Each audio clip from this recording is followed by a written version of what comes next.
Welcome to the New Chemist podcast. We're glad you're listening. Feel free to download this podcast on Spotify, Google Podcasts, and Apple Podcasts. Here on the New Chemist, we discuss chemistry, which simply put is the science of change, as well as the other sciences, careers, community, research, and COVID-19.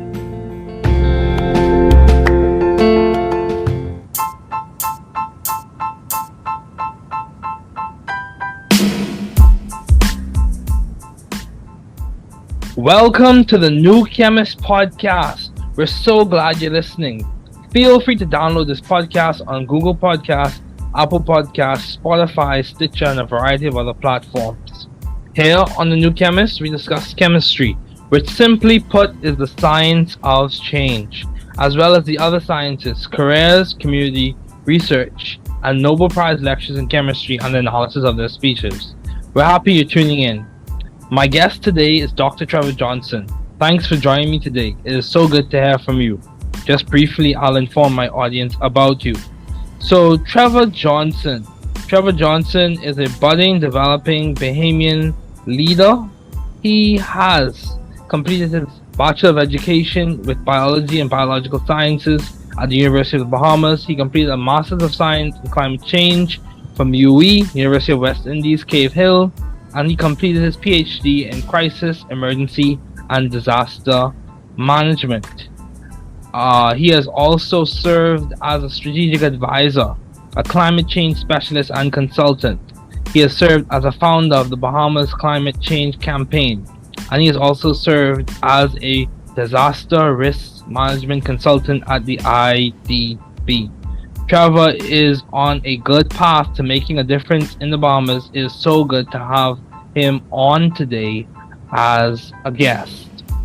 So, Trevor, what have been your long-standing interest in the field of science?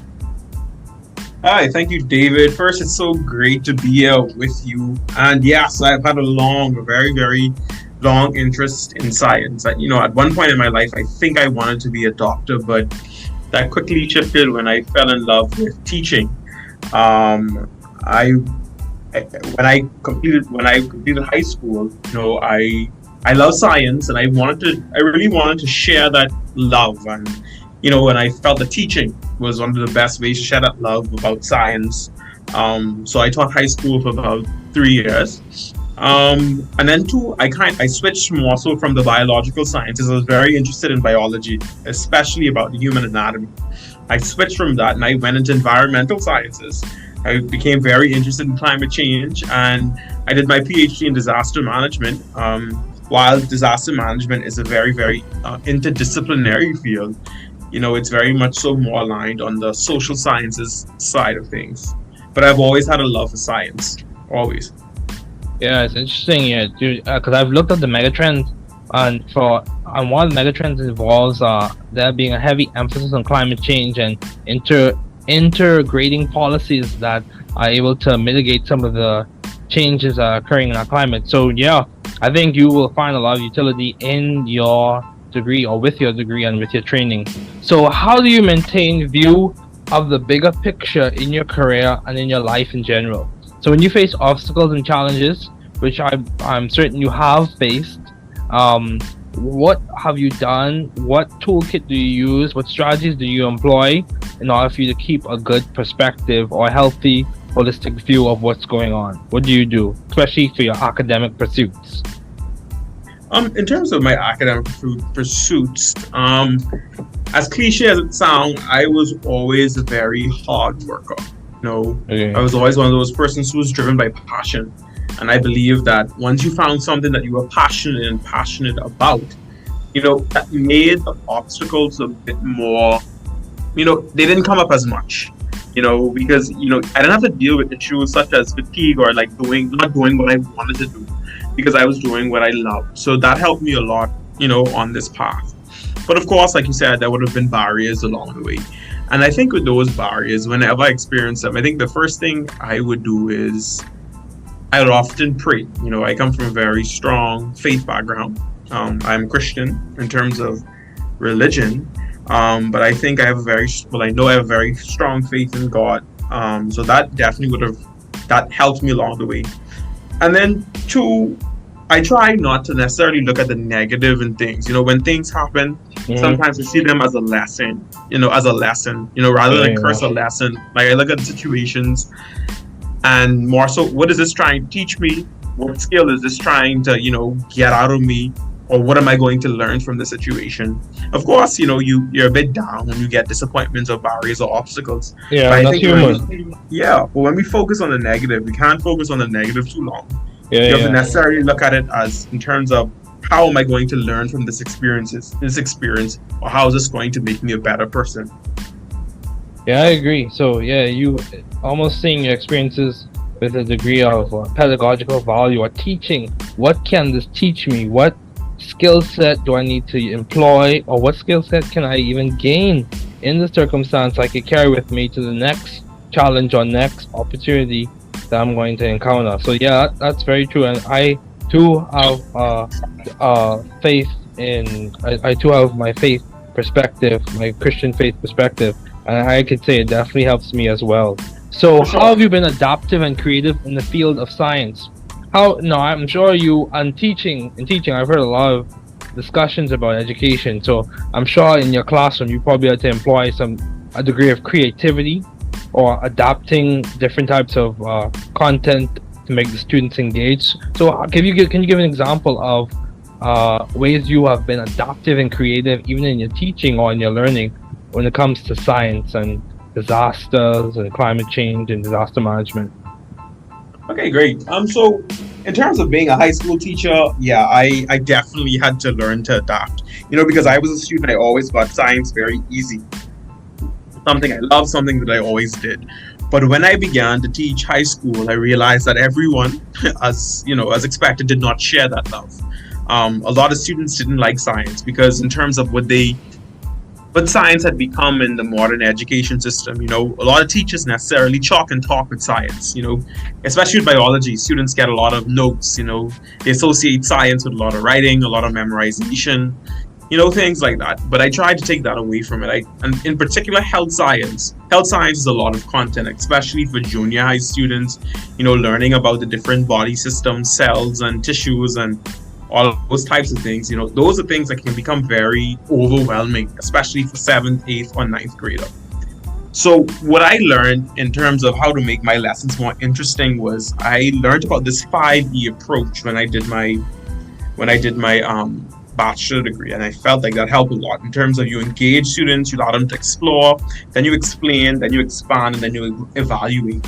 And for me, where I really saw my students come to life was in the exploration phase. I'll give an example. Whenever I would teach the unit on blood is a very hard topic for students to grasp. Why? Because when they look at blood, all they see is red liquid blood. Trying to tell students that blood is comprised of plasma and cells, different things, is very difficult. So what I usually do is I would, let students actually make blood. So what we would do is I'd get water, I'd put a little yellow dye in it to represent plasma, and then I'd usually soak Cheerios in red food coloring so that when they put the Cheerios inside the liquid itself, it becomes red.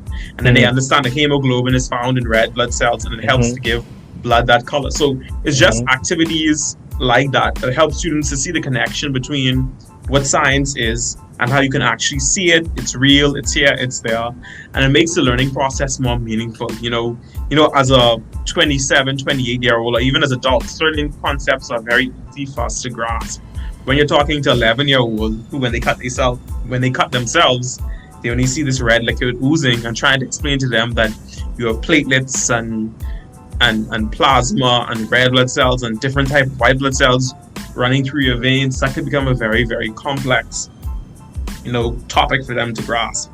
So what I usually try to do is have some sort of engagement and exploration activity so that students could see the content, so that they can experience the content, and they don't necessarily become a passive audience, but rather they become active participants.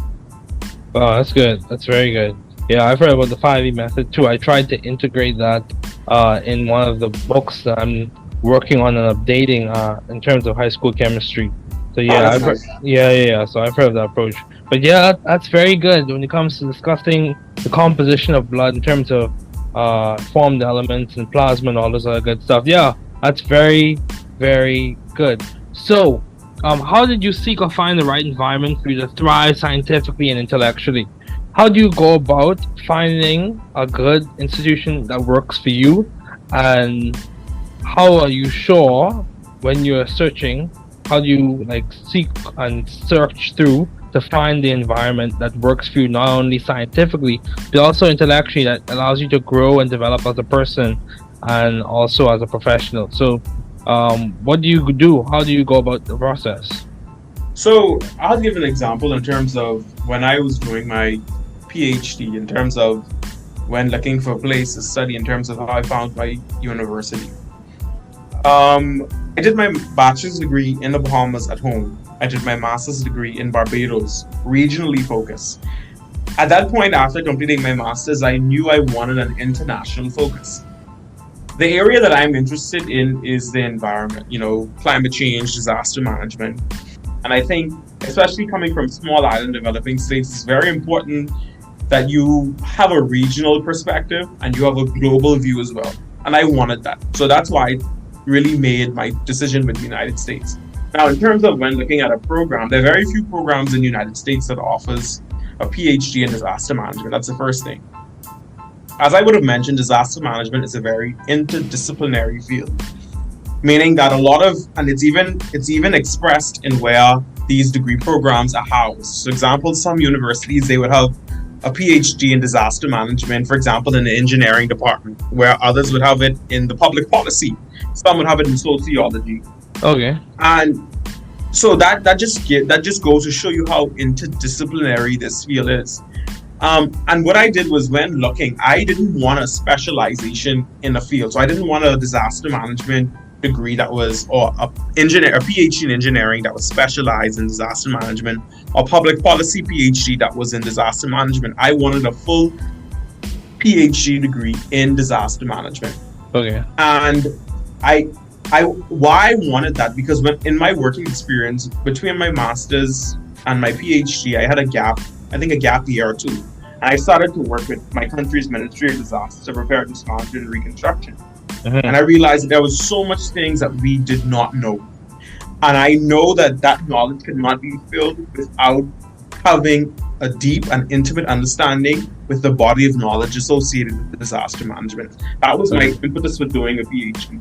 Okay. In terms of why I wanted a pure degree in disaster management, I looked at how I found it. I looked at the department's mission, vision, and understanding. That gives you a very, very clear understanding of how a department views a particular academic discipline, especially one such as disaster management, which is a very young and emerging academic discipline. Okay. It is indeed an academic discipline. It isn't as mature as areas like chemistry or sociology or psychology. Mm-hmm. But when you're pursuing fields in this area, it's very important you have a very good understanding of how departments view disaster management. Yeah. What are their research interests? And I am more so interested in terms of disaster risk management. I'm not as interested in, for example, the risk, understanding risk, or for example, climate adaptation. Yeah. I am more so interested in understanding the human experiences after disasters and before disasters. I'm interested in understanding what makes individuals and households recover from events. What makes communities recovers. Yeah. And for example, I want to understand, what makes a person truly prepared. Is it canned goods, water bottle, or is it something else? And the literature tells us something else. So I'm very interested in understanding the human experiences, how humans create with vulnerability, how we cope with them, and how we interact with them. Yeah. And so, those are some of the things that really got me going in terms of how I found an institution that worked for me in the realm of, in my terms of my PhD and other studies. Wow, that's good, dude. That instantly reminded me of a book that I read through by the Harvard Business Review, Mental Toughness. And also this book by Frederick Flock that I'm still working on, the Resilience. Resilience book by Frederick Flock. But yeah, dude, one of the things that book talked about, especially I'm talking about the Harvard Business Review book on mental toughness. One of the things it talked about is how sometimes many successful individuals have viewed the challenging experiences as crucibles. So, for example, it was not just a hard experience, but they also saw the opportunity to be refined, to skill up. So I was listening to this masterclass by Indra Nui, and she talked about how you have to develop a hip pocket skill. So you have to develop the skill set that you can, because when you come to a job, she made the point how you arrive on the job, the prestigious school that you just came from is after a few months or so, that's yesterday's news. People are now interested in what skill, what knowledge base is this person bringing to the table that we can use within our organization. So yeah, dude, I think having the capacity to be resilient, especially in challenging times or times of uncertainty, is a very, very valuable skill. And I think many times we talk about post-traumatic stress, and that sometimes occurs as a result of disasters, but the book also mentioned, this is the Mental Toughness book by Harvard Business Review, it also mentioned post-traumatic growth, how for some individuals, after going through a hard experience, their growth is very different compared to other individuals. It's very different. Yes. And they have developed skills that they carry with them that's on a higher tier and allows them to function at a higher level. Because I'm sure you may have, but I know I have, read of stories of people who go through some really challenging times and they produce like seminal works, like they produce like high quality research or high quality findings or high quality literature that makes impacts and indelible images in people's minds for generations beyond them. Even after they're gone, their work is still making an impression. Definitely. So yeah, dude, I think that's very important, being able to understand what and how do people respond before and after disasters. I think that body of knowledge that you're working on, or even that you have worked on, I think it'll be useful, especially for us in the Bahamas. So what have been your most effective and impactful ideas to date? So in terms of my modes, I'd probably start off with education. In terms of when I taught in a very, what word to use? I wouldn't want to say rural community, a low socioeconomic background community. And one of the programs that existed before I started to teach was Save Our 7th Graders program. Okay. Because we realized that we had students coming into the 7th grade. They were very, very bright. But by the time as they got to like 9th and 10th grade, they were still bright, but their work ethic, they were not as hardworking as they were when they first entered high school. So we started to Save Our 7th Graders program, and a part of it was that, some students in the 7th grade would take the health science BJC at 7th grade level. Now, when I first came at 8 Mile Orkai at the school, what they did was they would select maybe about 5 to 10 students from the top set. In the 3 years that I taught, I told them no, that I wanted to take the entire top set to BJC in the 7th grade. It didn't make sense picking 5 or 26 or 27 children to take the whole class, everybody, those who are extremely high flyers, those who are kind of average, and those who were, they needed a bit more help. I wanted to take all of them to do it. And in the 3 years that I took those students to Health Science BJC, we got 100% A to D passes and about 95% A to C passes and 50% A's at the 7th grade. Wow, I think that, thank you for that. I think that's a very remarkable accomplishment given the background of that school and what's associated with it. In terms of as a professional, as a disaster management professional, consultant, I think one of my greatest accomplishments so far would be, I'm currently working, because I can't speak on behalf of my organization, I'll just say that I'm currently working on a project, a very, very important project in the space of disaster management, and has to deal with how we professionalize disaster management. How do we build capacity in this space in the Bahamas? We live in a very low-lying, vulnerable, place in the world. The Bahamas is very vulnerable. It's very low-lying. And through that project, we're currently working with higher education partners to see how best we can meet and fill capacity gaps in this space. And I think that's a great contribution to disaster management, considering the fact, of our vulnerabilities, our realities, and then there's a clear human capacity gap in country.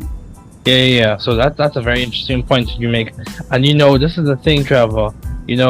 One thing that I've come to see and come to understand, especially with my discussions with other people and also my own reading, disaster, from my understanding, your ability to cope with a challenge or a disaster or some major crisis, it also your education does come into play, not Of just in course. terms of your ability to accrue financial resources, but also your ability to work through the challenge and prepare for the challenge, and also do the work after the challenge to get back up to your feet, on your feet, and to be functioning. And I think when it comes to capacity building, it may require, and this is just my suggestion, it may require developing skill sets at the associate's degree level or certificate level until you're able to progress towards a full-fledged bachelor's degree or master's degree at a university in the Bahamas.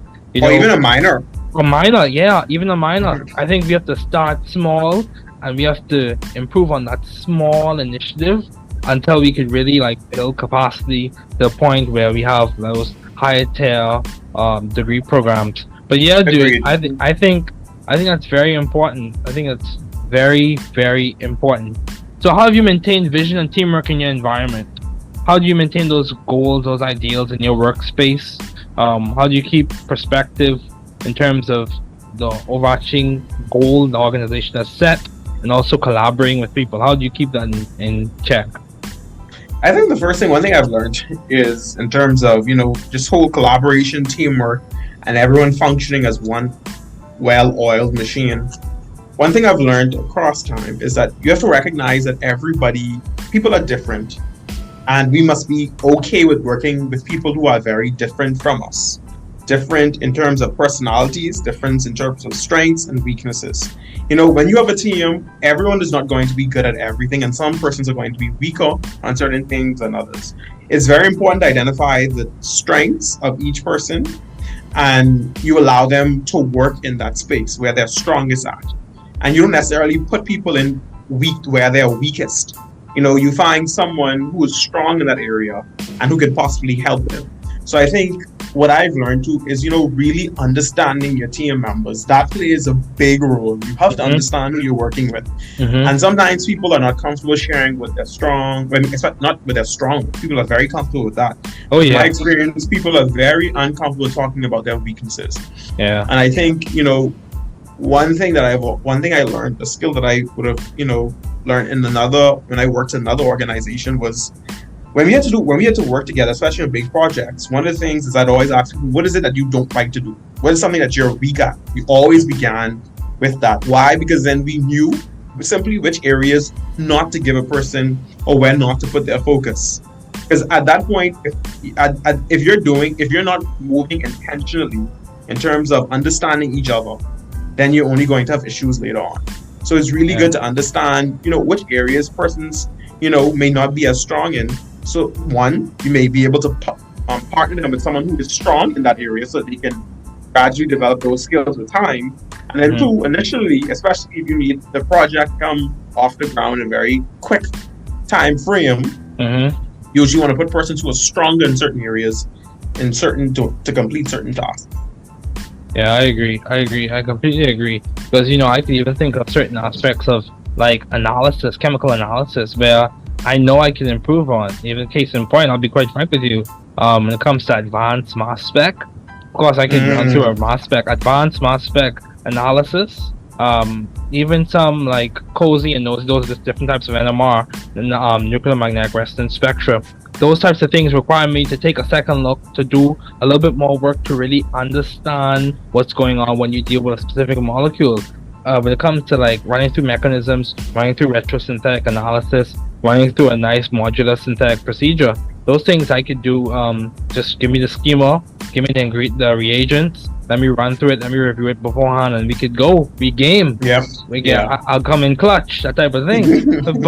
but the reality is there are other areas where I have to spend more time, and I have to get help from other people because they have more. Not only do they find that area more enjoyable, they also have more skill in that area. Skills, and I think we have to be. I think you bring up a very important point. We have to be okay with sharing the areas that we are not as, you could say it differently. You could say not as strong and on your skills are not as pronounced in that area, or you are not as agile in that area. We have to be okay with sharing that, because I think growth and authenticity are rarely delinked. You have to be aware of yourself, and you have to be authentic when you're trying to grow as an individual, especially in a professional community. I love that. Yeah. Yes, I love that. Yeah, dude. So, why did you choose North Dakota State University to do your PhD at? You just spoke about it earlier. Was it also the social environment too, or was it primarily the academic emphasis that played a role in you deciding NDSU as a university? So I would say it was two things. It was, I studied in the Bahamas, I studied in the Caribbean. I wanted a different experience. I wanted a different exposure. I am a black man, and I lived in a predominantly white state. I'm from the Caribbean, hot climate, and I lived in a very cold state. Yeah. I knew those things going straight out the gate. I knew what I was going to, face, but I think I needed that experience. It would have taught me a lot. So that was one. I was open to the challenge. I was open to experiencing something different. Coming out of my comfort zone. I felt like I needed that to grow a bit more. And that's the first thing. And then secondly, it was really the academics. The Department of Emergency Management and Disaster Science at North Dakota State University, in my opinion, is very phenomenal. In terms of how they understand, how they view disaster management, and of course their philosophy. They're very big on teaching, research, and practice. So for example, while I taught, I did research. I did a lot of engagement with practitioners. I worked with the Inter-American Development Bank while a student. That was hard to do, but I did it. And I also taught.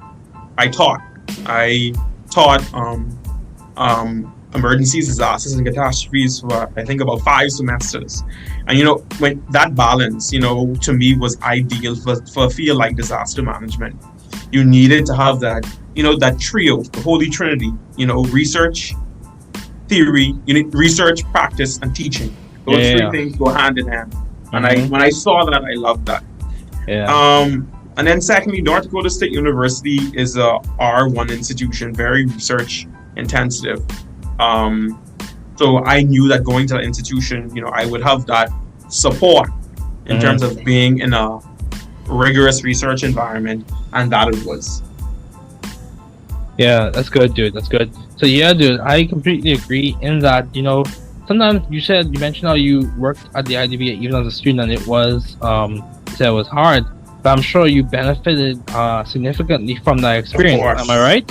Yes, of course. So even when it came to me in graduate school, dude, I worked on the podcast, I worked on other things as well. I volunteered, I helped out with the foundations, the science and mathematics program, the Science Summer Institute. There are a lot of things, it's almost like when you understand yourself and you understand your capacity to handle certain things, and you have your self-care measures in place, your boundaries in place, it's good to push. It's good to pursue those goals. It's good to do a little bit extra to make sure at the end of the day you have the toolkit of skills that you want, and also the breadth of experiences, both academic, personal, and social, that you would have wanted during those 4 or 5 years you did in some training program. So yeah, that's good.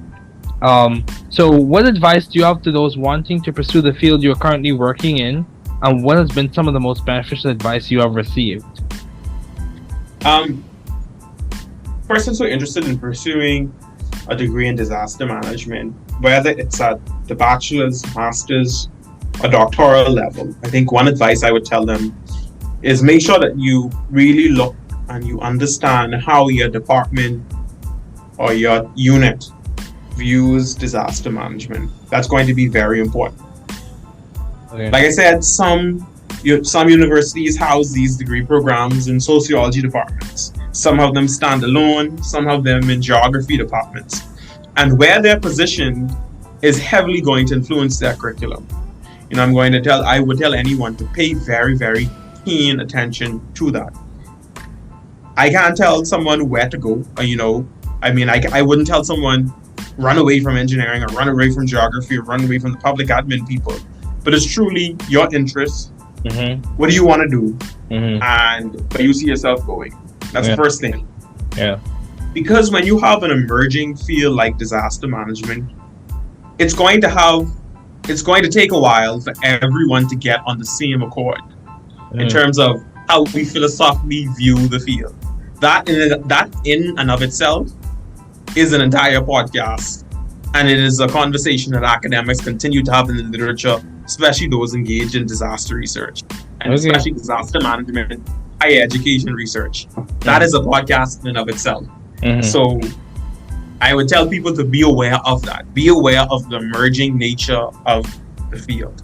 The second thing, in terms of what advice that I have gotten, I think the advice that stayed with me, that really stuck with me, was one of my supervisors, actually my supervisor at the IDB.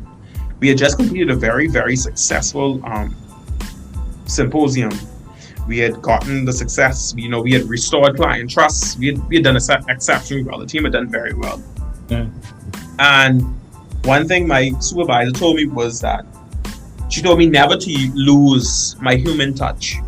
She always told me that regardless of how many degrees you get, how many job offers you get, she said, she reminded me to stay humble, to remain as humble as I was. Yeah. And because when you remain humble, when you keep that human touch, people are going to want to work with you more. You make things very easier to do. And, it's just going to be better for a team.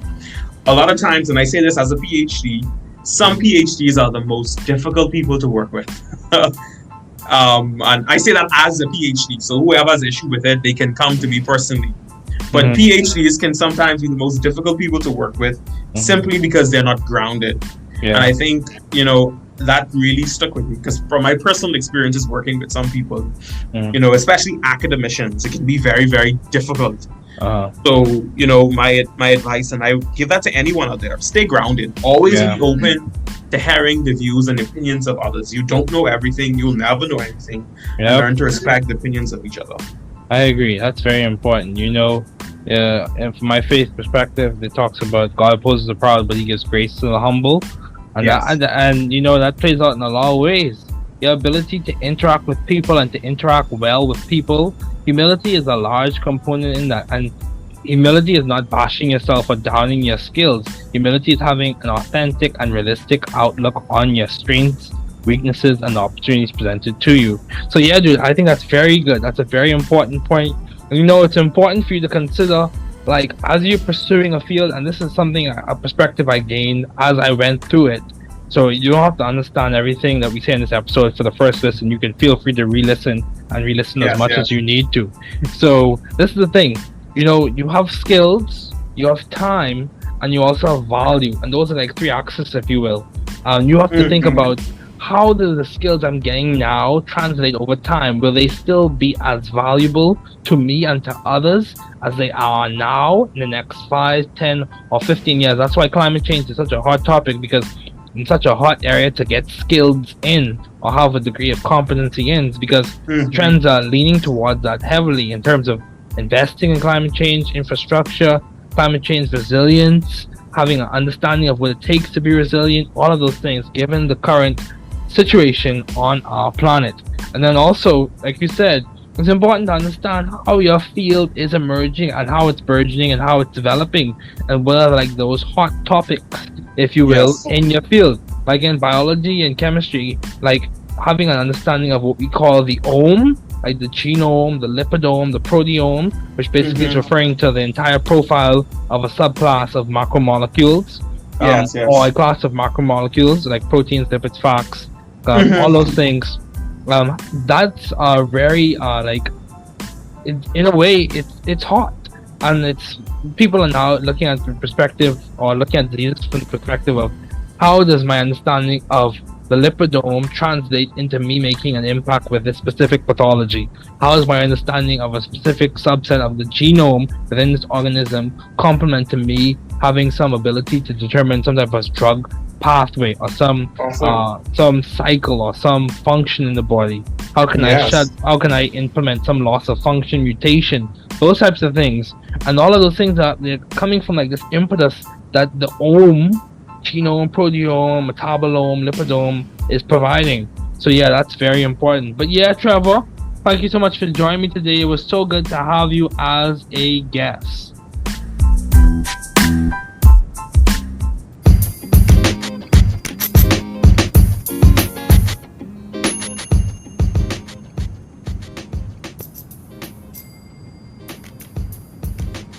Two, three, and for 5. Biochemistry is the chemistry of life. With C, N, O, H, calcium, PKS at 95%, the dry weight best. Yet, most of the organism can falter since they are 70% water. Theories on origin postulate and say that life today arose from simple organic molecules.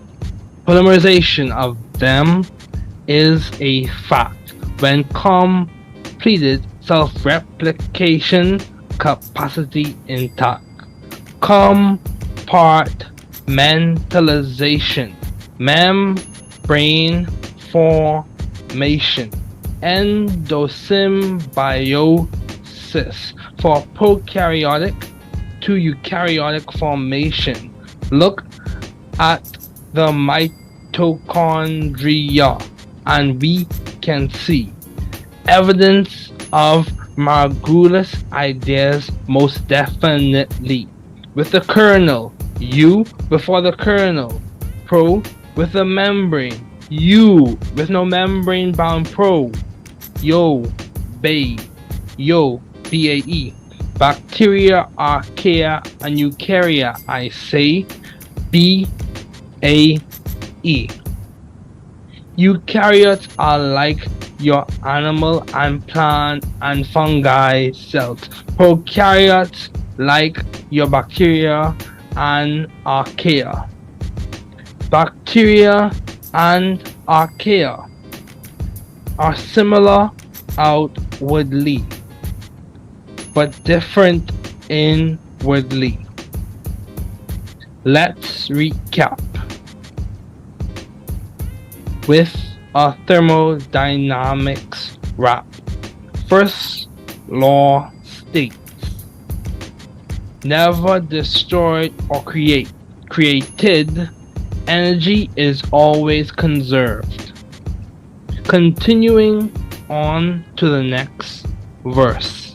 Second law states, learn about entropy at least from the basis of the micro state. In the system, it tends to increase. Constant, as this verse, is the entropy of the universe. Third law states, completely zero Kelvin, or absolute crystalline solid at zero. I'll tell you a thing or two about the ideas of Josiah Gibbs. Ideas. You know who? Josiah Gibbs. The energy to do work. Gibbs free energy. When positive, non-favored. When negative, favored.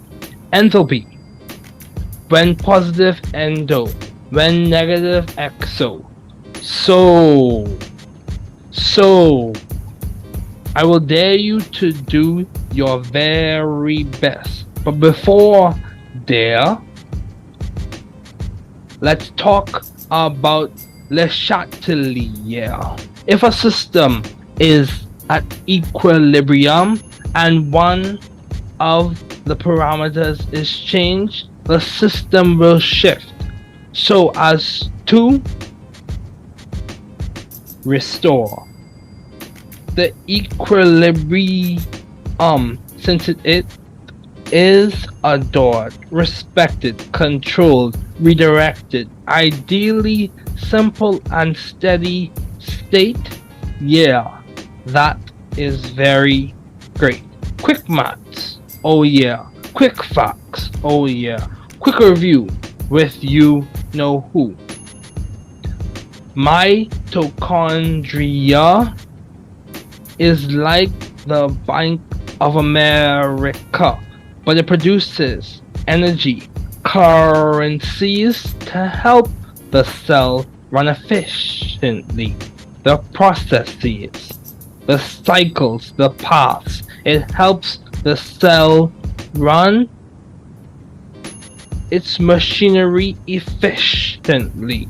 Let's talk about the main big chief, the nucleus, the cellular CEO or executive branch. It ensures regulation and successful replication. It ensures good maintenance of good information. It ensures the blueprint is followed correctly with the other members helping cooperatively. The executive branch, your nucleus, ensuring organization on every cytoskeletal branch. Golgi,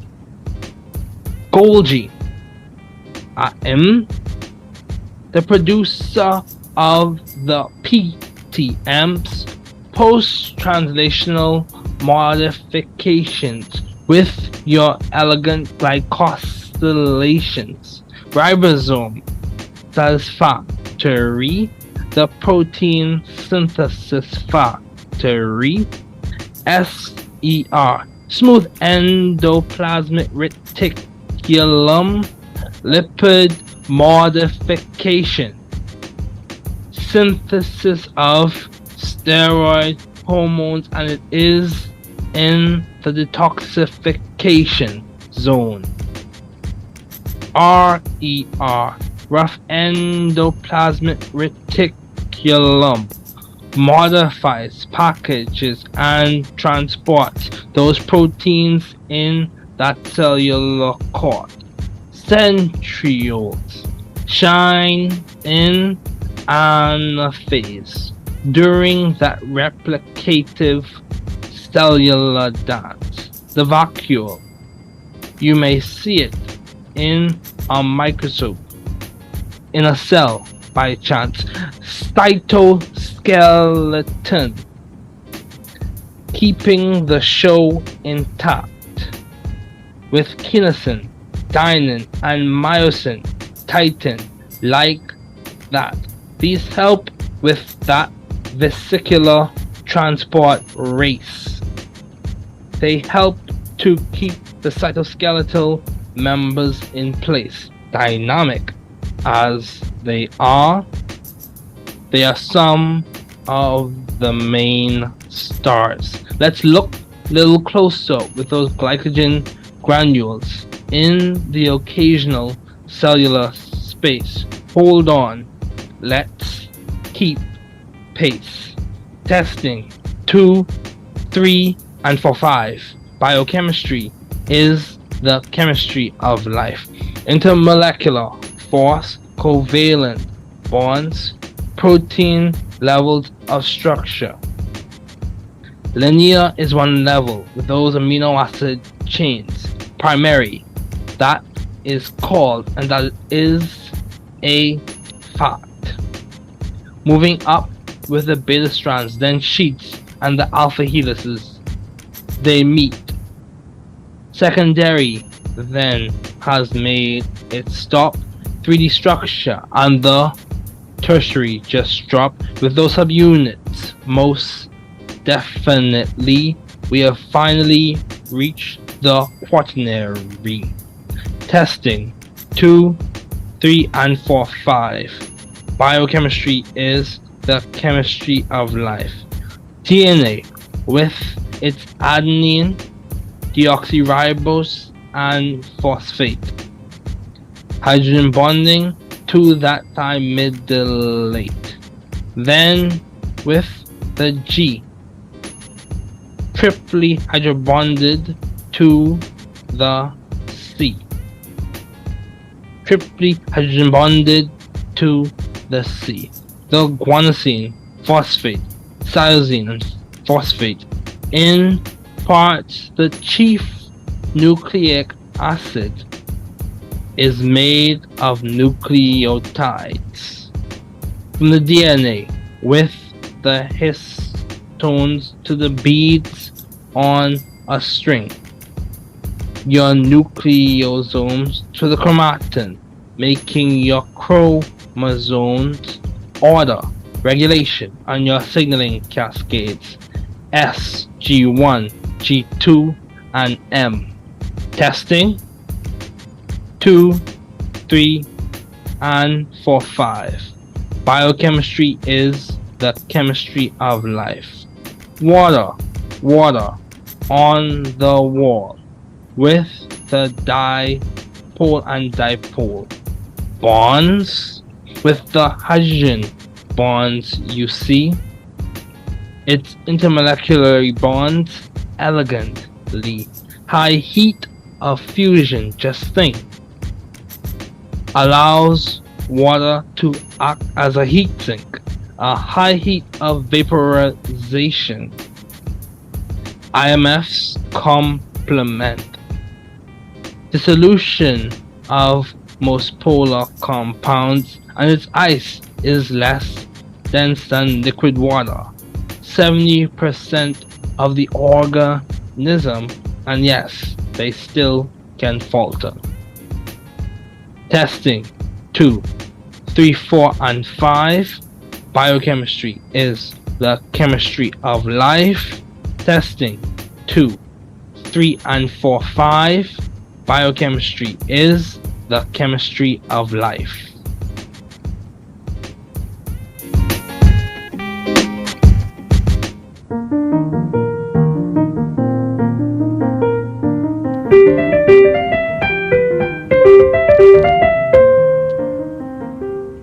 Thanks for listening.